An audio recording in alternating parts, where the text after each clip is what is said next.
C'est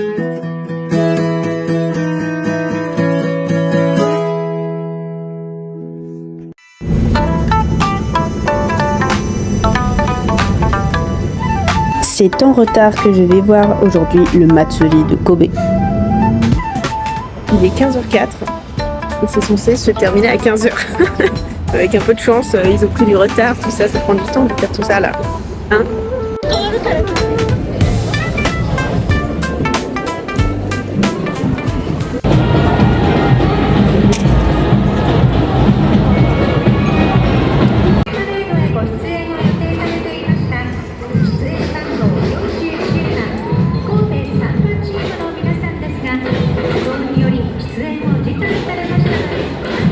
Pendant tout le temps où j'ai regardé le festival, il n'y a pas une seule fois où je n'ai cessé de penser à la chaleur qu'il faisait. Déjà moi j'étais en train de crever de chaud, mais alors eux j'imagine même pas, ça devait faire plusieurs heures qu'ils étaient en train de défiler comme ça, les pauvres. Au début j'ai dit que j'allais voir le Matsuri, mais Matsuri de base c'est une fête religieuse et là vous pouvez bien voir que ce n'est pas très religieux. Mais les Japonais aiment bien prendre des événements, des fêtes culturelles ou religieuses et la transformer ou la moderniser pour en faire quelque chose de festif et faire la fête en fait. Les Japonais sont juste des gros fêtards. Donc il me semble que le terme utilisé c'était Matsuri Festival.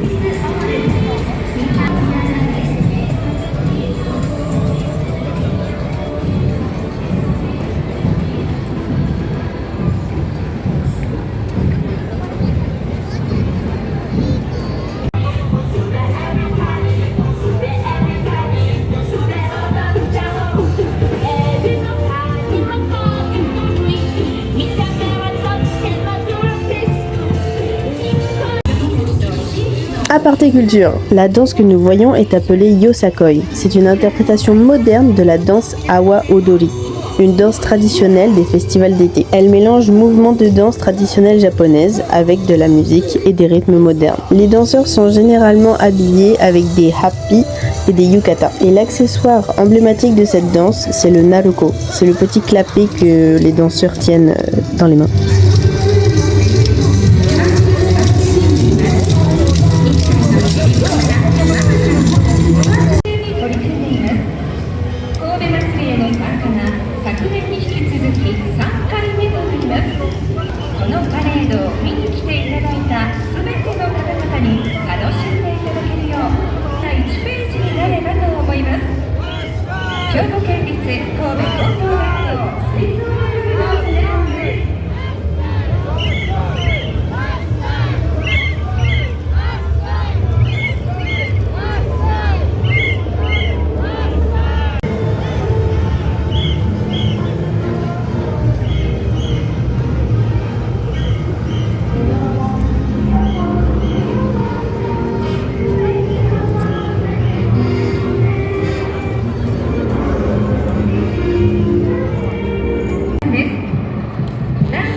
Double aparté culture. Le bonhomme qui sautille partout, c'est le troisième prince, et c'est une divinité enfantine dans le folklore taïwanais, souvent représenté portant des lunettes de soleil modernes pour une touche humoristique et contemporaine. Vous vous êtes déjà peut-être demandé pourquoi est-ce qu'il y a toujours une boule devant le dragon lors de la danse du dragon chinois. En fait, on appelle ça la perle de sagesse. Cette perle symbolise la quête éternelle du savoir, de la connaissance et de l'harmonie spirituelle.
Aparté ragot. Il y avait une manifestation au Japon. Donc petite curieuse que je suis, j'ai fait mes recherches. Les athlètes qui défilent sont ceux du World Masters Game 2027 Kansai. Et c'est le monsieur en rouge, le gouverneur de la préfecture de Hyogo, Motohiko Saito, qui est le sujet de ces manifestations. Il est l'auteur de nombreux harcèlements moraux qui a entraîné notamment le suicide d'une victime lanceur d'alerte. Mais malgré la destitution initiale et le scandale, Motohiko Saito a réussi à se faire réélire en s'appuyant fortement sur les réseaux sociaux.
Mes petites emplettes du jour. J'ai testé une boulangerie. Le croissant était bon, mais le pain, décevant. Ensuite, j'avais oublié que j'avais qu'un minuscule échantillon de crème solaire, donc j'en ai acheté, et de l'aloe vera au cas où j'ai des coups de soleil. Protégez-vous bien du soleil et je vous fais des bisous!